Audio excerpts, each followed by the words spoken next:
ఉంటావా? ఈ పార్లేజీ ఎవరు తింటారా? కుక్కల బిస్కెట్. అరే రెస్పెక్ట్. పార్లేజీ గురించి మాట్లాడుకునేటప్పుడు ఒళ్ళు దగ్గర పెట్టుకొని మాట్లాడాలి.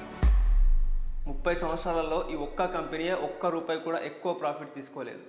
అంటే 1994 ఆ టైంలో పార్లేజీ ప్యాకెట్ 4 రూపాయలు ఉండేది. అదే టైంలో పెట్రోల్ రేట్ అరౌండ్ 17 రూపీస్ ఉండేది. గోల్డ్ 4500. ఇప్పుడు పెట్రోల్ 100 రూపాయల పైన అయ్యింది, గోల్డ్ 1,00,000కు పైన అయ్యింది. బట్ పార్లేజీ ఒక్క రూపాయి పెంచి 5 రూపాయలకు అమ్ముతున్నారు. ఆ ఒక్క రూపాయి కూడా 2021లో పెంచారు. 1994 నుండి 2021 వరకు సేమ్ ప్రైజ్. అసలు ఇదేలా సాధ్యం? ఇట్లయితే వాళ్ళు ఏం సంపాదించినట్టు? 2013 5,000 కోట్లు సంపాదించిన ఫస్ట్ ఎఫ్ఎంసీజీ బ్రాండ్గా పార్లేజీ నిలబడింది. 2023-24లో 15,000 కోట్లు. 30 సంవత్సరాలు వద్దాయి. బిజినెస్లో 5 సంవత్సరాలలో ఒక్క రూపాయి పెంచకుండా ఉండేవాళ్ళు ఉంటే చెప్పు. అప్పటి వరకు పార్లేజీ అంటే రెస్పెక్ట్ ఉండాలి. Very good. అట్లా చెప్పు, వాళ్ళ బిజినెస్ స్ట్రాటజీ ఏంటి? స్ట్రింగ్ఫ్లాక్షన్. స్ట్రింగ్ఫ్లాక్షన్ అంటే?